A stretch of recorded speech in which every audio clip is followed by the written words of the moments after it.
You're listening to Nostalgia Club, the podcast where we look back on our favorite childhood stories and revisit them as adults. At least one of us hasn't read or watched these series, so we also get a first-timer's opinion. Spoiler alert, we will be discussing storylines and future events beyond the first books and episodes, so proceed with caution. Me already, boys. You can't start it like that. We're gonna start laughing. Yardy boys. The sound their motorcycles make when they drive by. Yardy boys. That's also how they greet each other. Alrighty, boys. Oh my gosh. And welcome back. So glad you could join us here for another exciting episode of Nostalgia Club. I'm here with my good friends. Victoria. And me, Michael. And today we are talking about, I always say the hit, but I don't know if this was a hit.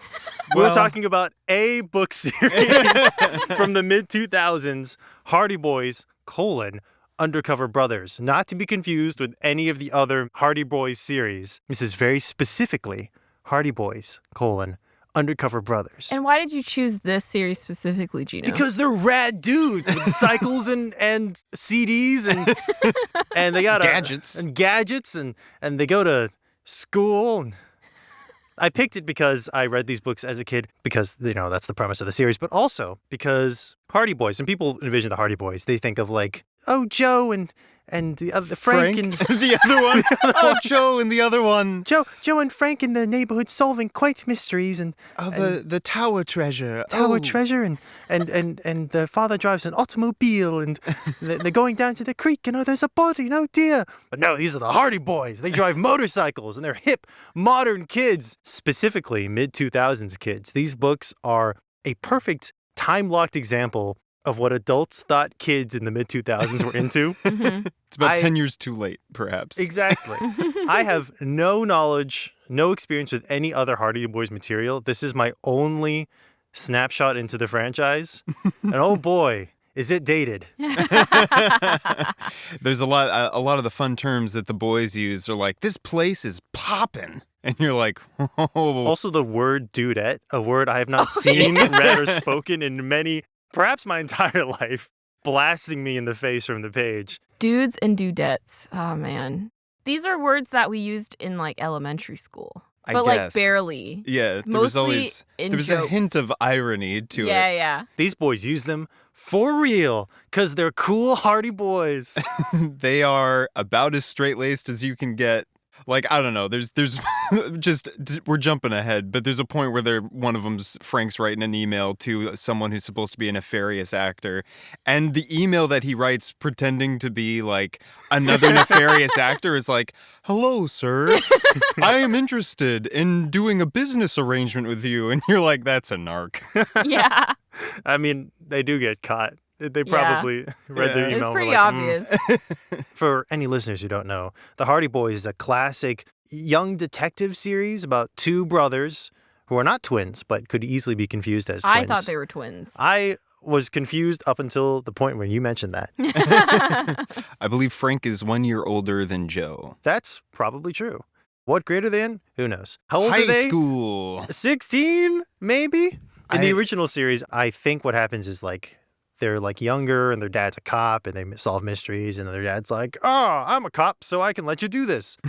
But in this new updated version, I think in the canon of the story, this is post their run around the neighborhood and get into hijinks phase. Ooh. Their father has retired from the force and he started up a government-sponsored teen spy agency called ATAC. When I read that they were secret agents, I literally put the book down and I was like, what? It's bananas. And what does ATAC stand for, Jino? American Teens Against Crime. Wow. They're all narcs. When you read it as ATAC, but part of you also reads it as attack. Yeah. Which is like, that's pretty aggressive. Because these boys are sick.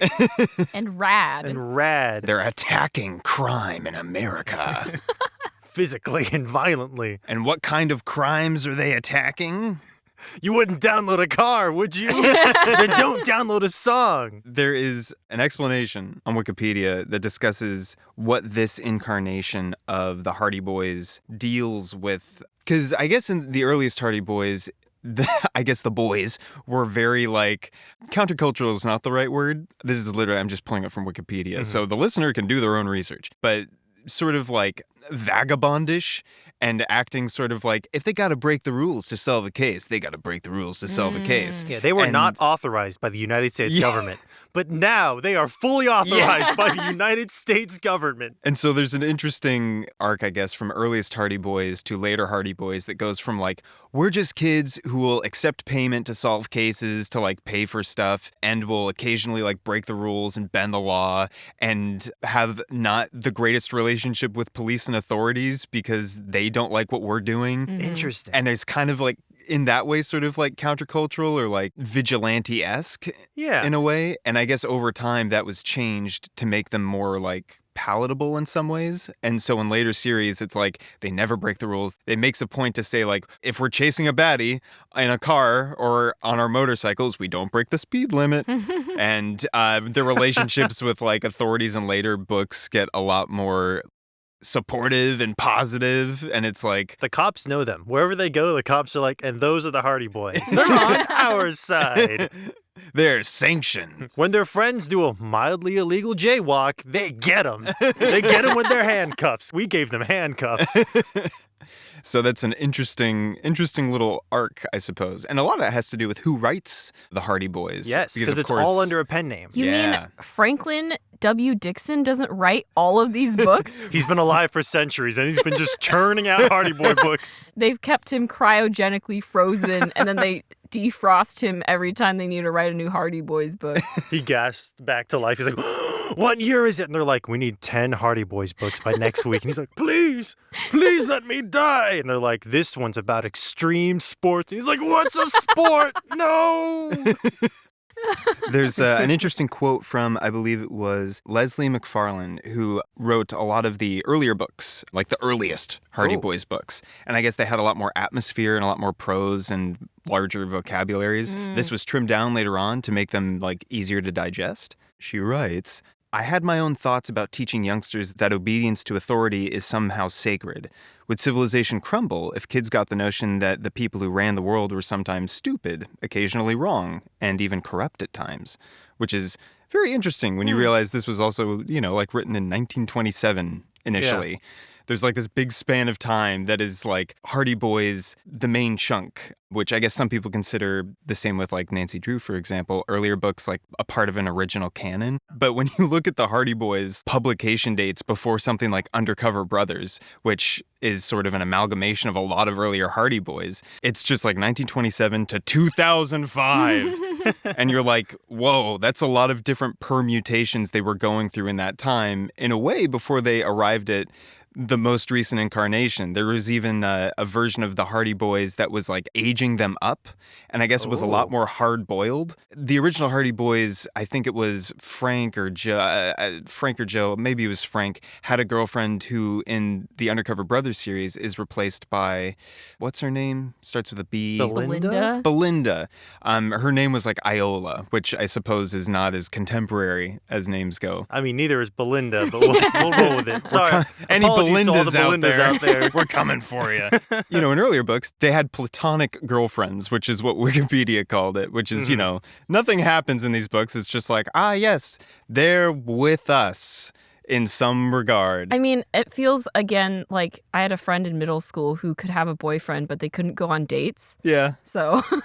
And then in the Aged Up series, which is more hard-boiled, Iola gets killed by a car bomb from a terrorist. Oh my God. Yeah. And in that book, I guess, again, pulling directly from Wikipedia, it's not out of bounds to hear a line like, Frank, pass me the Uzi, which is like, so you have like a version of the Hardy Boys that's like very Boy Scout and straight-laced after the original run of the series, closer to like the 50s and 60s. And then you have like a bunch of other iterations, some of which are like the younger Hardy Boys, like angled towards little kids, and then the older Hardy Boys that's like, we're solving massive conspiracies and assassins internationally. And after all of this chaos, we now arrive at Hardy Boys, Undercover Brothers in 2005. Which I imagine is, in this series, they are in high school, but I imagine the target audience is actually people who have not yet entered high school. It would have to be. Yeah, This is a fantasy of what being a high schooler is. Yeah.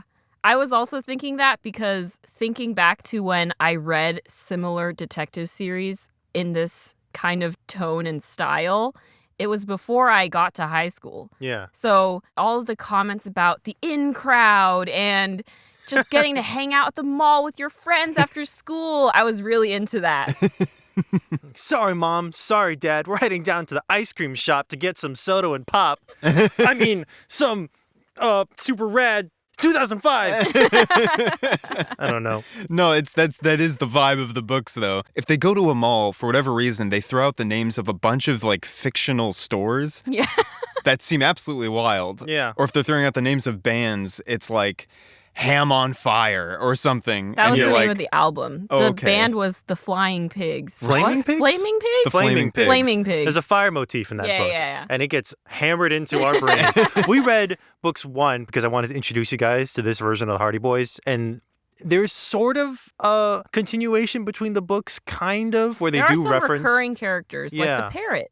Like the parrot Ah. and Belinda, they do reference past books subtly, but not enough to where if you picked up like book 12 randomly, you wouldn't be completely lost. It is very episodic. So we chose number 1, where they go to an extreme sports competition / showcase in Philadelphia. Called And- Extreme Danger. Yeah. And it's a very standard Hardy Boys Undercover Brothers where they receive a mission from ATAC and then they have to go to a location and they meet a bunch of new characters and then they do stuff. But I also picked book 6, Burned, which is, I think, as far as I can remember, the only book I read where it takes place in their town, in their school. Really? That's like the only one? They go to like a hippie commune in the desert that are secretly oil terrorists, or they go to some boardwalk and like fight the taffy man or whatever. Like there's a bunch of stuff happening. So Wow, this they is the got one. a lot of time to travel. Oh yeah, there's a lot of motorcycle montages where they're just like riding down the highway, blasting tunes on their CD players. The motorcycles have CD players, guys. That's sick and rad. There's The also height of flame decals on Oh. the Yeah. motorcycles. 2 H's Yeah. in flames. Flame. They're considered losers at school. No, they're in the in crowd. They're- They're like jocks. Or does that canon change? Well, so In book Joe's a 6. jock, but Frank is a nerd. Oh, I see. Let's be real. Regardless, however these boys feel about whether they're in or out, they're in. Yeah. And I chose that book specifically because not only does it take place at their school and we get more of their home life, but also because it's about an illegal music burning and downloading CD ring, which is so funny in a modern context. That's not a thing that happens anymore, at least not in America. People don't get arrested or fined for burning. You wouldn't illegally download an album, right? Because we have streaming now. Why would you? What's the point? It's this wild thing where you can have this plot that's so very after school special, like Yeah. again, you wouldn't download a car, but at the same time the stakes are super high because a nightclub gets burned down and the perpetrator comes at the boys with a knife at the end of a dockside like pier in the misty midnight. It's ridiculous. It's so ramped up and exaggerated. Victoria, I think you know our vibes. What's your vibes? Yeah. My vibes are the Hardy Boys are silly and goofy. Like I said, I was very surprised that they're secret agents in these books.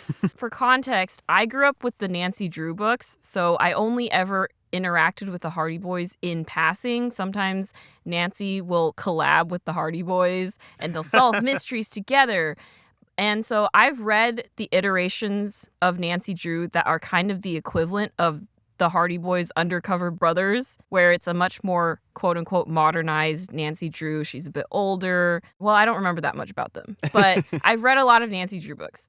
So I was really surprised that in this series, they're full-on secret agents, like Spy Kids, Totally Spies Oh, wow, type yeah. secret Yeah. agents. You know what the best part is? They do have Nancy Drew crossover books in the Undercover Brothers. Yeah. Wait, really? Yeah. And I can't even imagine what those would be Oh like. my gosh. What Nancy's is- like, I work with my dad. He's a lawyer. The Hardy Boys are like, we kill people. No, I don't think they kill anyone. Yeah, but like, well, that's the thing is, even with all the iterations of Nancy Drew, even if the circumstances around her are a bit different, she's always kind of mostly the same character. She's always just a regular girl detective who goes and solves mysteries.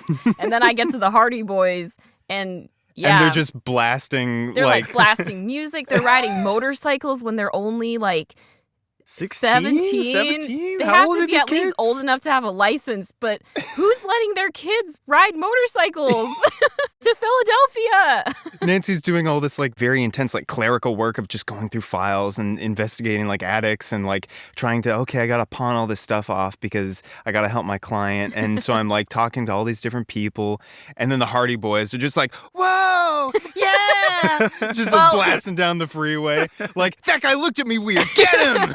And Nancy's like, I can't accuse anyone without ample evidence. To be fair, so spoiler alert, next week we're talking about Nancy Drew because we had to read both of these in succession just to compare and contrast, you know. But Classic Nancy Drew. yeah, Classic we read classic Nancy Drew. And We this went is- rad Hardy Boys. It's not confusing at all. It was very fun, though. I just enjoyed diving back into early 2000s, but not really early 2000s, because this is not the reality of what high schoolers in the early 2000s You didn't surf were the like. chat rooms on the World Wide Web? Capital Everyone in the- W. Everyone in the computer room for the World Wide Web. Where a single internet comment is like, that one's the terrorist. It'll take you hours to search all of the chat rooms. All of them. Hours. That's so long. There's Frank's- so many comments. I love how, okay, so broadly the difference between Frank and Joe is that Frank's the intellectual and Joe's more the jock. But Frank is also considered like the tech whiz. Yeah. And that basically just equates to he can use a computer. So it's stuff like that that really brings back memories. The nostalgia of being around at this time when cell phones existed, but they weren't the smartphones that we use every day. And yes, CDs were the most prominent. I love the idea that they get their missions through CDs. Oh, yeah. They Yeah. get mailed a CD from ATAC that says, here's your next mission. And it plays a montage that gives them some background for the area they're about to Oh, investigate. no, but they don't get mailed the CD. It gets delivered to them right. in the most ridiculous, unnecessary way possible. Like, It's not break mailed. through the window. Yeah, they threw a brick through the window in the first book, which does this happen? Well, how did they get it in the sixth one? I forgot already. It comes down on a parachute. Oh, right. This is why I get like Totally Spies vibes, because it's always just the most ridiculous way to get them to the mission as quickly as possible. A parachute, at least, okay, that's kind of cool. But A brick through the window. a brick through the window is so dangerous. I also like how at the beginning of every book, they're in the middle, or I guess the tail end of another mystery. Like at Yeah. the start of book one, they're at a skydiving And the academy. skydiving instructor's trying to kill them. Yeah, and their parachute cords got cut, so they almost die. It's a legitimately, like, exciting scene. Yeah, it really gets you into it. I Yeah. was like, whoa, this is very different from what I expected the Hardy Boys to be. And what is the skydiving instructor doing that's so nefarious? He's like a DVD pirate. Yeah. Oh, yeah. And he's like, my DVD pirating empire. Gotta kill these kids. So much emphasis on pirating CDs and DVDs in these That's books. why it's great. It's Yeah. it's so 2005. It's amazing. And it sets an interesting tone because Joe and Frank, you know, through navigating in midair, are able to collide into this instructor before he's able to pull his cord. And then when he does pull the cord, it's actually pretty cool and like Tom Cruise Mission Impossible-esque, where like they attach like their bungee cords to him so that when their instructor pulls the cord, they bungee down below him, and then they have to climb back up those cords, and then they climb on his shoulders and hold on to the lines of his like parachute, and he bleeds for his life. He's like, we're too heavy, I'm gonna die or at least break my legs when we hit the ground. And the boys are like, yeah, that sucks, huh? And then he does break his legs. Yeah. But Frank and Joe are like, actually, this is good because that means he can't run away. Yeah, it's pretty, again, It's pretty gnarly. This is not slang from 2005. We're scratching the bottom of the barrel here. It was a wild ride.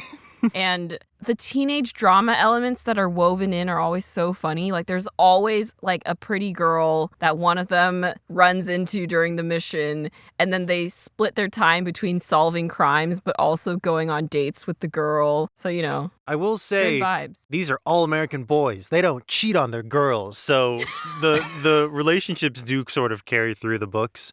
As far as I can remember. Yeah, I was wondering. It's not like new girl every book. Yeah, it's yeah. like, remember the girl from book 1? I sent her an email message. We're still tight. Oh. How admirable. Yeah. I don't know what we are. Every time I try to broach the subject, she changes it. Well, because I noticed Belinda shows up in book 6. Yeah, she's a reoccurring. But yeah. she's not together with Frank yet. It's just implied that they both like each other, but Frank is too awkward to ask her out on a date. And he also is super awkward anytime he talks to her, which is really funny. But I was curious if the girl that Joe gets together with in book 1 carries on throughout the book, because there's no mention of her in book 6. They're too busy chasing down the seedy pirate ring. I can't remember for certain, but I'm pretty sure she does show up again, not as a character, but in passing. Okay. It's kind of like oh yeah, we're still talking. But like they live in different cities or something. Interesting. I don't know. She's also living that extreme sports skateboarding Oh yeah, she's like a life. professional athlete. So like She's a cool skater girl. Oh yeah, and what is it when they like meet her at some point in the middle of the book? They just ask, "How's it going?" And she goes, "It's going, it's going, it's gone." And you're like, oh boy. okay.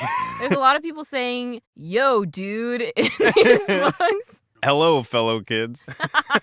So broadly, book 1 has to do with a bunch of these extreme sports kids. They go to Philly, they eat their cheesesteaks for breakfast. Oh man, what a Philly thing to do.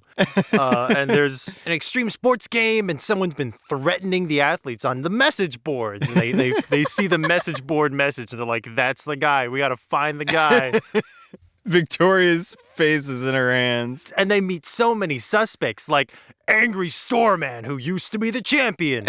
And who talks about his plan, his idea to put nitroglycerin inside skateboards. Well, it's not a plan. He's just saying, if I were to theoretically want to harm Kill a skater, kids. this is what I would do. And they meet angry ex-boyfriend skater who is upset because his girl got taken, but then he's actually not because he's actually undercover. Was he undercover the whole time they were dating? I don't know. Another ATAC agent. Don't worry about it. Just surreptitiously planted by ATAC without warning the other ATAC Yeah. agents on the case. Which creates so many questions about the scale and scope of ATAC, because it was founded by the Hardy Boys' dad after he stepped down from being a cop, but it looks like he's also stepped down from ATAC as well. Yeah. Because they have a completely different hierarchy and system of governance in their organization that he is not privy to.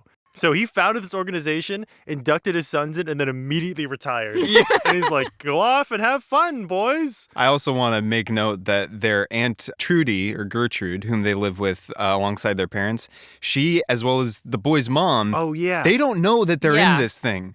So the dad is like, I'm regularly putting my sons in mortal danger without letting my wife know. This is a nasty divorce waiting to Yeah. happen. The boys Absolutely. get home from school. A brick gets thrown through the window, telling them to go to Philadelphia. They pack their bags immediately because they got to leave right away. And then they go downstairs. Their mom is like, where are you going? And then their dad has to make up an excuse for them, saying, oh, well, I gave the boys permission to go to Philadelphia for a few days because they're researching The for Liberty Bell. a project.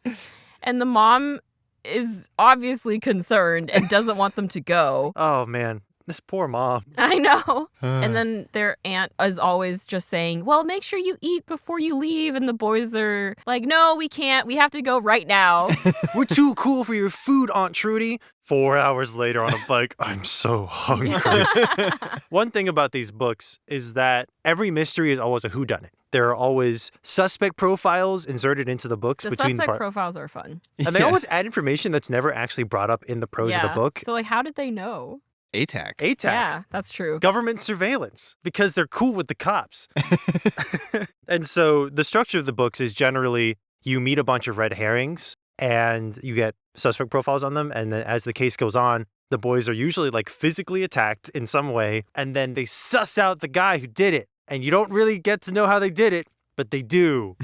And then they get him, and then the book ends very abruptly. I did want to ask you guys, did you figure out who did it as you were reading? Okay, so the first one we read was Extreme Danger. Yeah. For that one, I did not really an audiobook. I found a YouTube channel called Avery Talks About Stuff, or Avery Talks About Things.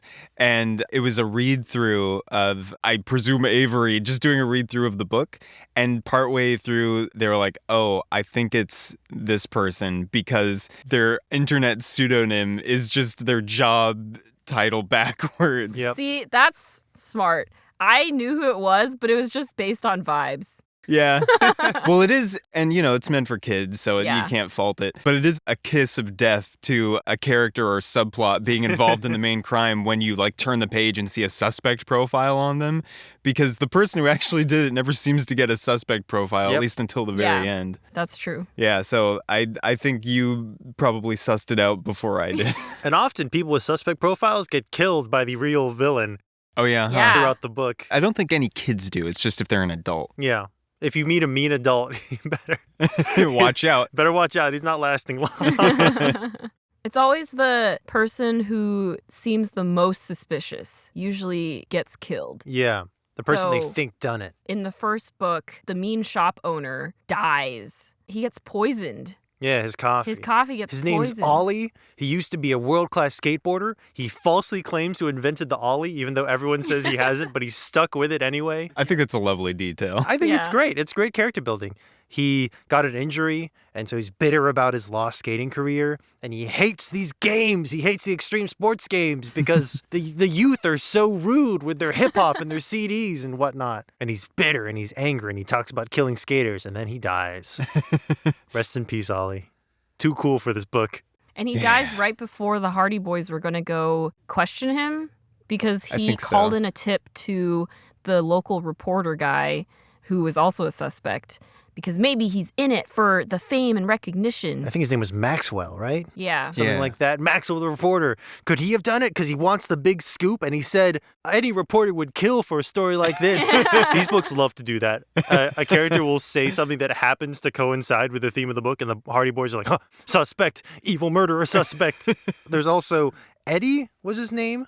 Oh, yeah. Eddie, The angry ex-champion. ex-champion, ex-boyfriend of Annette, I think was her name. Annette. Just who appears for a page and then is gone. Yeah. They meet Eddie after one of the skaters is attacked, shot with a pellet gun, which is wild. That was insane. And they're like, maybe he got shot because he dated her and her broke up with him and he's so mad about it. And turns out Eddie's on the Hardy Boys side the whole time, but he doesn't tell them because Reasons. He hints at it too. Because one of the reasons they also suspect him is he realizes that our that our boys, our undercover boys, are really going about this whole case in a very loud way. oh, absolutely. Oh, yeah. Wait.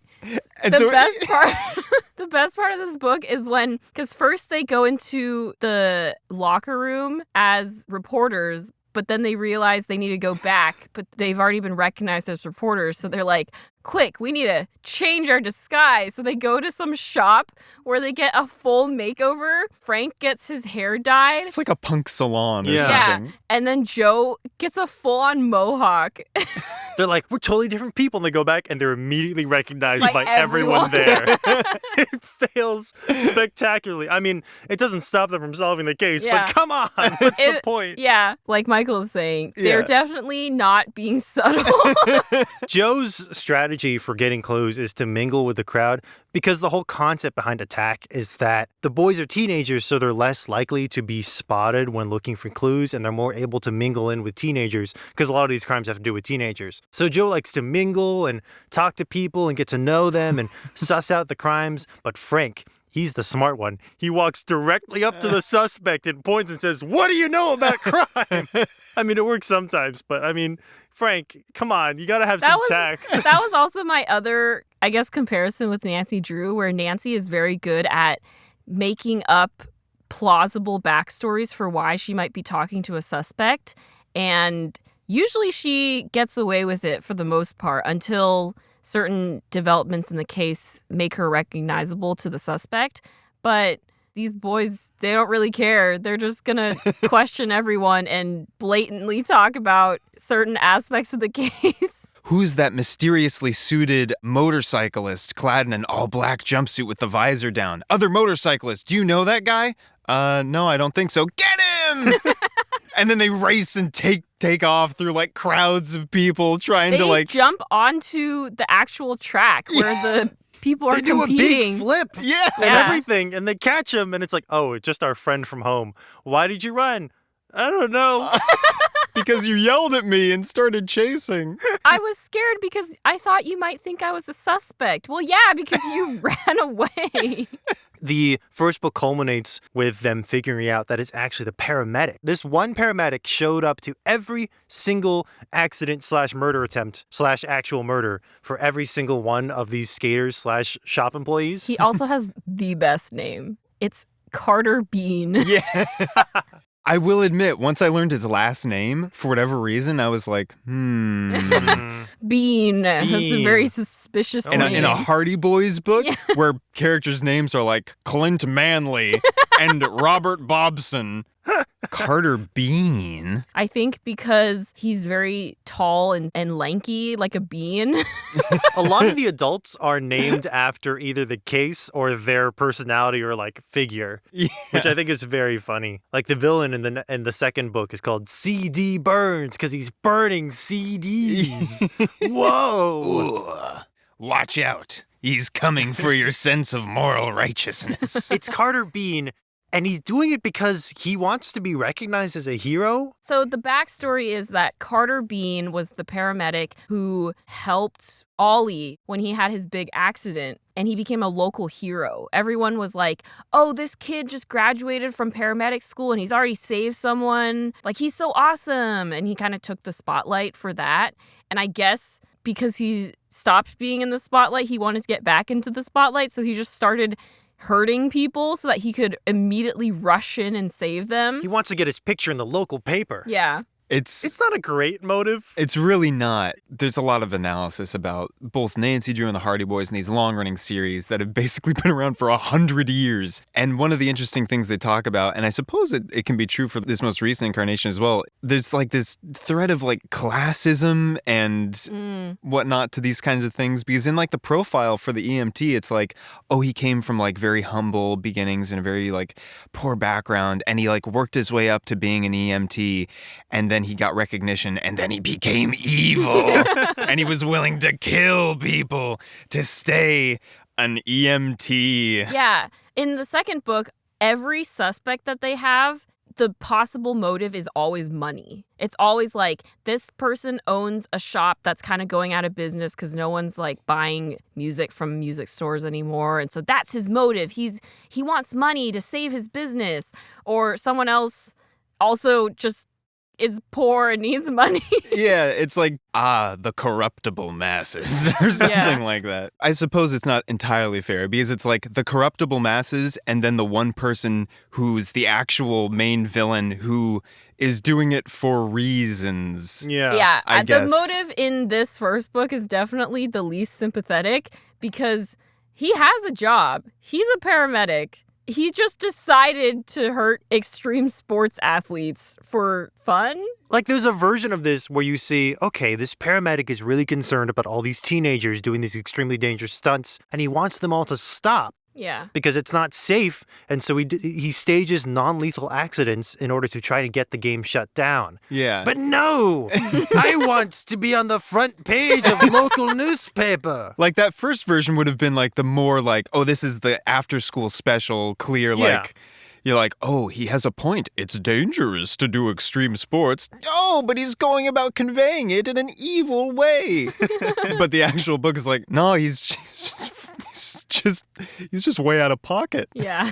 Yeah. The second book is very much after school special. Literally. But basically, there's an international music downloading and distribution ring centered on their high school that's shipping these things internationally to other countries. And so they have to go to school and basically track down the suspect by using their fellow students as collateral, I suppose, by convincing them to do crimes and then like writing down on their crime list like Literally, Frank is keeping tabs on everyone who is seen with these illegal CDs, and he has like 100 names on his list. He just implicated his entire school, and he's like, this kid's go to jail.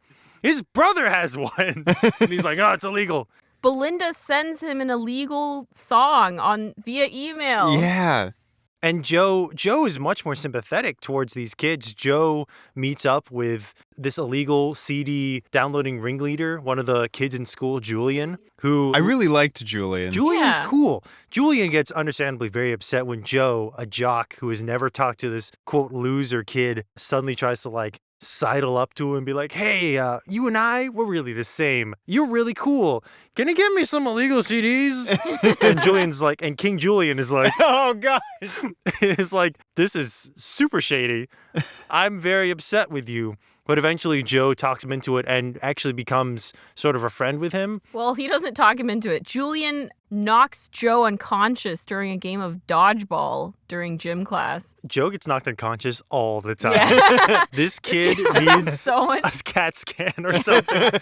Yes, you're right. Yeah, so Julian knocks him unconscious during a very aggressive game of dodgeball, mainly because he's upset at Joe for trying to put him in this awkward position. But then after he knocks him out, he does feel bad. And so Julian says, hey, listen, I'm really sorry. Let's talk about those CDs.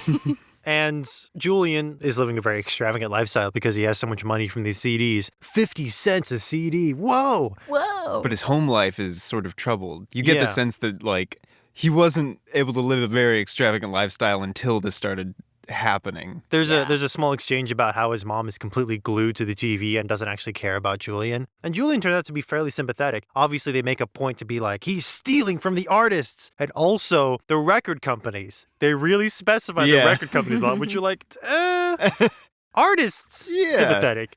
Big record conglomerates, less sympathetic. Why you keep bringing them up? Yeah. And Joe's like, Julian gave us a clue to get the CD Burns, the guy behind all of this. And Frank's like, we got to arrest Julian. And Joe's like, yo, that's our classmate. He's not hurting anyone. Also in this book, they actually get gadgets. So this is where they get like this little microphone that it's kind of like a lav mic, I guess. It's a very James Bond, like, here is an impossibly small microphone that is wireless and has a range of, like, forever. Yeah. And you're like, I wish that existed. So that's how Frank is able to hear the conversation when Joe goes to Julian's house. And here's a soda can. That's actually a camera. Whoa. Thinking of the Totally Spies episode, that makes me think of those, like, kids' gadgets. I was obsessed with them. The soda can is actually a camera. They get some pretty cool gadgets. Yeah. 28p resolution. After going to, like, a CD shop that's going out of business because people are pirating music, they go to a show put on by the Flaming Pigs. They track down Tom Start, who's allegedly been selling CDs of an album that isn't even out yet. They think that Tom Start starts a fire in his own venue to try to kill the Flaming Pigs, a band that is very upset with their album being stolen, understandably. Tom Start dies in the fire, and Joe's like, problem solved. Burns got burned. And Frank's like, but wait a minute. Why would he kill himself? Why would he burn down his own business? Yeah. And so they find a lockbox with $10,000 in it, which I'll get back to that box.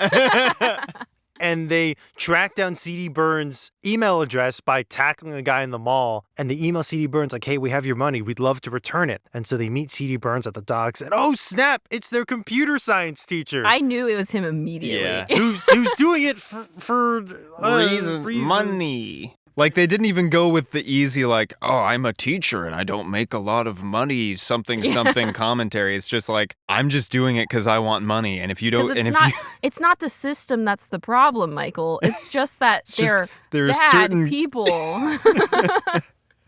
And so they get into like a physical scuffle, a knife fight with Mr. Connor, the computer science teacher. The C in Connor stands for the C in CD Burns. And luckily they record all of it with mic and video, and so they're able to show the police the evidence and not just like they fought a guy.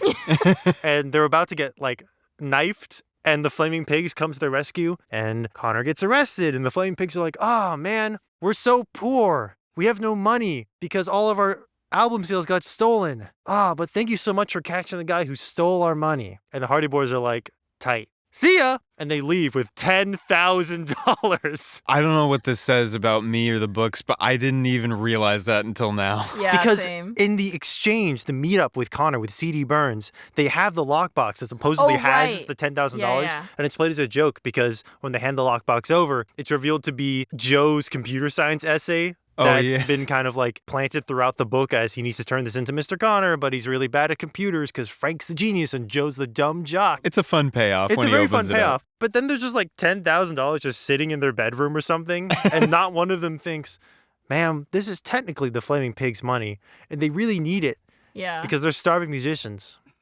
Okay, bye guys! Have fun with your music! Sorry you almost died in a fire. I'm using this to buy another CD player.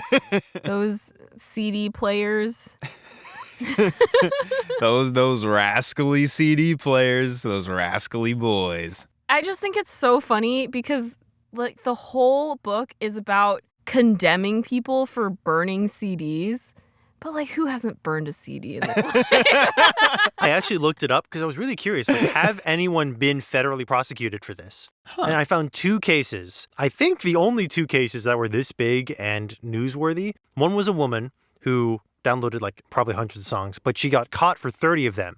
And she got fined more than $1.5 million Whoa. for 30 songs. And then there was a second guy who was up for probably $3.4 million, but he ended up getting fined $600,000 for like 25 songs, which is crazy.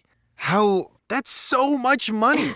There's like a lot that feels unanswered there. Is this like a making an example of someone thing, or is this like a... I think the first one was making an example of the woman, but the second guy, they specifically gave him the minimum sentence, which was $600,000, as a message, quote, a message to the record companies.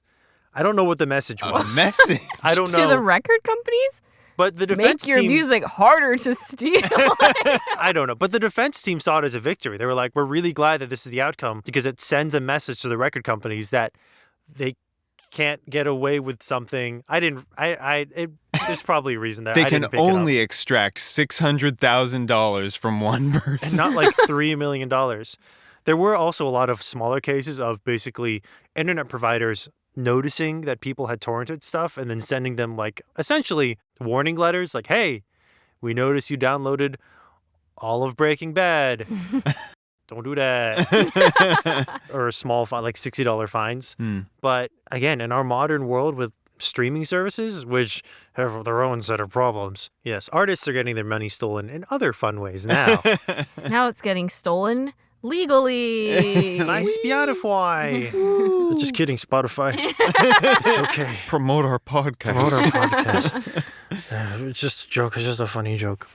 I do have a question for both of you that I honestly, I'd be surprised if you got it because I tried Googling it and I got nothing. But when I was watching that read through of Extreme Danger, Hardy Boys, Undercover Boys, Extreme Danger, the reader, Avery, and apparently a lot of the people in their chat, they were making reference to this character named Jean-Claude, who I was getting the sense was in an earlier series of the Hardy Boys, who was routinely described as a chaotic French, like pseudo-French prince, described by the chat and Avery. And I guess there's like this is one of the weird things where when you find a read-through of a given book, you realize there's whole communities of people dedicated to this, which makes sense, of course. But it's like they all have their opinions, and they all have their ships. And I guess there's a lot of people who ship this Jean-Claude character with Joe Hardy. I don't know who Jean-Claude is. It was just strange, just because I looked it up and I could find nothing. And yet everyone apparently in this chat was like,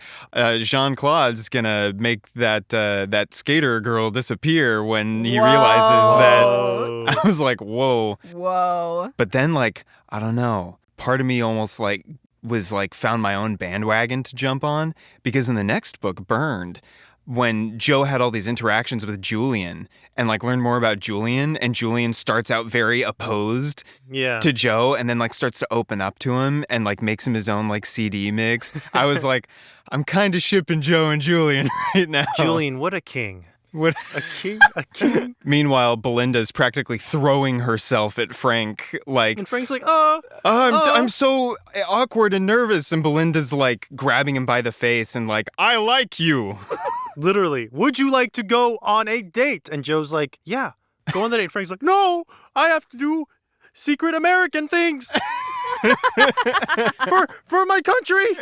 Sorry, Belinda. Well, the funny thing is Belinda asks Frank to go with her to the Flaming Pigs concert. And then he goes. And then he goes. But not with Belinda, with America. Yeah.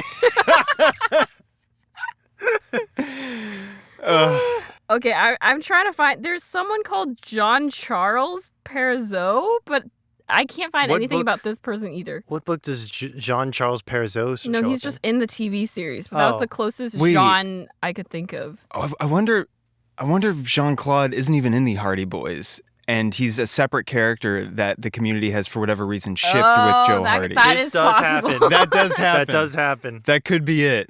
Two completely Look up- separate fandoms unite and decide to put these two characters together Look for up no reason. Jean-Claude French Prince or something. You know what? You know what I bet we could do? I bet we could look up Jean-Claude X Joe Hardy, and that would help us triangulate. Oh, gosh. Just going to do this on Okay, the company I'm Wi-Fi. getting a real-life old man named Jean-Claude. It's just not Jean-Claude Hardy Boys. Whoa. Okay, live journal. Hold on. A Nancy Drew and Hardy Boys super mystery, A Crime for Christmas. Maybe it's just a meme with that chat. Because I'm not finding a Jean-Claude. I can't find anything. Hold on. I found a Jean-Claude in something Nancy Drew and the Hardy Boys investigating something involving the UN special order the UN has for a big Sarkon celebration. What's that, you say? You never heard of Sarkon before? Well, it's obviously a tiny but well-known country situated somewhere in Europe and has been awarded the distinction of being inducted into the UN. Sarkon's crowned prince Jean-Claude. Maybe it's literally just one crossover book. What is this? What? Whatever this is, it's Yeah. a deep cut. It's a deep cut. And fandom, as fandom does, has latched onto it. Listener, if you know what this is, please email us and let us know because I'm very curious. I want to know the deep Hardy Boys fandom lore. I love the fact that there is a fandom at all. I think that's wonderful. And I'm so glad it exists. Not just a fandom for the Hardy Boys, but a fandom for the Hardy Boys Undercover Brothers. It's something else. There's really there's an immortality to this series that's really impressive when you think about it. Like when you look at that span of books, and it's made up of multiple series and many writers, but when you look at the dates of the Hardy Boys, 1927 to 2005, it kind of makes you go, whoa! Yeah. That's... Often book series like this try to make themselves timeless, but I'm so glad Undercover Brothers did the exact opposite and planted themselves firmly in the time stream. Not only with their references, the CDs and stuff, with their missions. The second book, I think I mentioned this before, but they go to stop eco-terrorists, like oil terrorists in the desert. Something, global warming. I don't know. Oh no, we have to worry about those precious oil companies being affected by eco-terrorists. I blew up half the power plants in the world and I'm going to sell the sun to them. There's one where there's an assassination attempt on some sort of like Katy Perry, young pop star like woman, and they have to go suss out her music videos in Hollywood and try to find the assassin. They did keep writing these books up until like the mid 2010s. At the very least. So I'm very curious to see if they update the technology and the references with those books or if these boys are just trapped in 2005. They must update them. Because you can't get a CD in 2012, right? You can. I mean, you can, but it's not like the cool thing to do, right? At that point. Unless you want It'd to... be a flash drive. Unless you want to physically own your music. Sure. But I'm thinking specifically for their mission briefings. Yeah. Like, it must be a flash drive or something. Oh, it must. And what is it? If they wrote it today, would they get like a Dropbox message? This message will reformat itself into a meme in 5, 4, 3, 2. It's a surprise Pikachu. Yeah. That is a funny detail that whenever their mission briefings are over, instead of self-destructing, they just reformat into like a I Beastie think Boys that's CD. hilarious. Yeah. Again, another reason why I love this mission delivery format. Sorry, I'm still trying to deep dive to try to find out who this person is. Jean-Claude. I couldn't find anything. Yeah, it's trail's gone cold. It's a mystery. Perhaps We'll have to we'll become learn. detectives ourselves on the Ooh. internet. Ooh, wow. We'll be able to investigate suspects, make wild accusations. Who done it?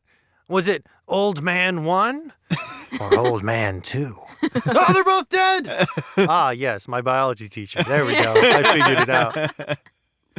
And why did he do it? Ah, money! In Nancy Drew, listen next week for our expose on that series. There's a lot of like threats of physical violence against the young detective. And when reading that series, you're like, oh, you're in danger a lot. And it just kind of happens. And then you continue on your way like it's fine. Yeah. And I'm kind of worried for you. And in the Hardy Boys, a similar thing does happen where they're like staking at a house and then someone sneaks up behind them and like knocks them out with a trash can. Yeah. And I'm wondering if you guys have like a difference of vibes. Maybe, maybe it's like a generational thing. Maybe it's even a gender thing. But when the Hardy Boys get knocked out, you're like, eh. But when someone grabs Nancy Drew and claps his hand around her mouth so she can't scream for the 100th time, you're like, no! Nancy, no! Get out of there, Nancy! I'm sure some of it is inevitably like, the way we, gender action and violence. Yeah. Yeah, there's But- definitely an aspect of that where Nancy is a young girl who gets involved with a lot of dangerous and scary men. Yeah. So you worry for her more when she goes and investigates on her own. Whereas I think it's also partially maybe because the Hardy Boys have each other. Yeah. Like there's Yeah. two of them. So, I mean, Nancy has her friends, but they're not detectives like she is. They definitely help out on a lot of cases, but Nancy is always the one who puts herself in danger the most. She's always the one who's like, yeah, I could wait until morning when it's safer, but I'm just going to go right now. Nancy's like very single-mindedly like, Yeah. I gotta solve this case. Yeah. And Frank But- and Joe were like, this could be dangerous. Well, we'll go anyway. Yeah. I wonder if it's the expectation of danger. Because there's, I would say, a similar amount of sudden attacks and violence between the two Yeah. series, despite they're many decades apart and they're very different vibes. But the Hardy Boys go into the situation going, we might have to fight. And we always do have to fight. Yeah. Well, Nancy goes into a situation like, oh, a violence. Well, hopefully that will never happen again. Yeah. On we go. Oh, a violence. Yeah. Hopefully that will never happen again. Yeah. I agree. She's looking for clues to uncover a mystery. I think there's another aspect, which is Nancy is well known in her town for being a detective. Everyone knows that she's a detective. At least in Hardy Boys' Undercover Brothers, they're undercover. So it's slightly less likely that a random person who's intending harm to these boys is going to show up to their door and That's a attack really them. good point. Yeah. Yeah. Whereas with Nancy, Very public. very public, which is the scariest thing to me. Like at any point, someone could just walk up to her door and she could open it thinking it's someone selling a newspaper and they could stab her. I mean, they Yeah. nearly do several Yeah. times. It Yeah. happens all the time. Her house gets buzzed with a helicopter. We're getting ahead of it. Yeah. But her house gets buzzed with a helicopter. Yeah. Either Nancy is the bravest human being on the planet or she's totally numb to all these experiences. She's like, yeah, okay. Death threat? Yeah, or whatever. Probably We'll a talk combination. more about Yeah. Nancy Drew. But that's a and really her good point you character. bring up. Yeah. Because in the canon of the Undercover Brothers, they're known in their town as detectives for getting into mischief. Because their friends, their school friends are like, oh, yeah, you guys are always getting into stuff. That's why they send them abroad. Yeah. where they Though can be undercover. They're not known as ATAC agents. Yeah. They were just known as They're just known as rambunctious. like troublemakers. And they know that their dad was a former cop, but they're not known for being super smart kid detectives. Yeah, they're not who- known for being active. Meanwhile, Nancy's just like, I've become internationally renowned. Yeah. I have no protection. People fly across the world to seek me out Yeah. because I can't swear. I will solve your case no matter what. Guaranteed. Hardy Boys are like, let's go enforce the will of Uncle Sam on these poor, unsuspecting kids. Don't eat grass, kids. That one looked at me weird. Get him. Putting you on the suspect list. But I'm 5. Suspect list. Apparently, the original pitch for their names was like a whole list. The person who originally created both the Hardy Boys and Nancy Drew was named... Wait, one person created both series? Yeah. Yes. Whoa. I was going to bring this up in the Nancy Drew episode. Well, too late. Yeah. You heard it here first, folks. Edward Stratemeyer. And he came up with a number of different potential names that he was pitching to the publisher for the boys. This is, again, taken from Wikipedia. I guess he pitched to the original publishers of the Hardy Boys, Grosset and Dunlap, that the boys be called the Keane Boys. Interesting because the pseudonym for Nancy Drew books is Carolyn Keane. Oh, also it's my last name. Yeah, I was going to say. I was like, that's where One of the pitches was Michael Keane. The Michael Keane Boys. So They're both named Michael, and it's very confusing. So the original pitches for their names were the Keane Boys, the Scott Boys, the Hart Boys, or the Bixby Boys. And then it says, Grosset and Dunlap editors approved the project, but for reasons unknown, chose the name the Hardy Boys. Oh, interesting. I mean, it's a good name. I don't think the Bixby Boys would have been very successful in a modern audience. Yeah. The Hart Boys also, it definitely needs to have the 2 syllables. It does have a nice ring to it. Though interesting that the actual reasoning for the origin is lost to history and time. Ooh. I just think this is so you can go, nyardy. As they drive by on their motorcycles. That was so good. What kind of motorcycles are those, by the way? Fast. Fair enough. Yep. Well, thanks for reading these Hardy Boys with me. It was really fun. It was a pleasure. I'm glad we're able to revisit these. I purged these from my memory until very recently, and I'm glad they're back. There's very little substance in these books, but they're hilarious. It doesn't feel like wasted time. Yeah. It's like, Yeah. I've gained something from being exposed to this. It's a blast of the past, but a very specific angle of the past that that very few people really lived, but they definitely experienced the vibe of. Yeah. For sure. Well, until next time... Go download some rad CD tunes. Until next time, it's you. You're guilty. You looked at me weird. Until next time, this podcast will reformat itself into the latest Green Day album, American Idiot. In 5. I'm kidding. We don't have the rights to that song. We'll just choose a different, like... into royalty-free, Fluff a Duck. You know that song that plays in every single Minecraft video and also some commercials by Kevin McLeod? Yeah. I don't remember if that's the actual one. I Okay, think it count might it be. down. In 5, 4, 3, 2, 1. It's perfect. Thank you for listening to Nostalgia Club. If you enjoyed this episode, follow us on Twitter at _Nostalgia Club and on Instagram at Nostalgia Club Podcast. Leave a comment, give us a rating, and subscribe. You could also send us an email with your suggestions for what we should review next at nostalgiaclubpodcast@gmail.com.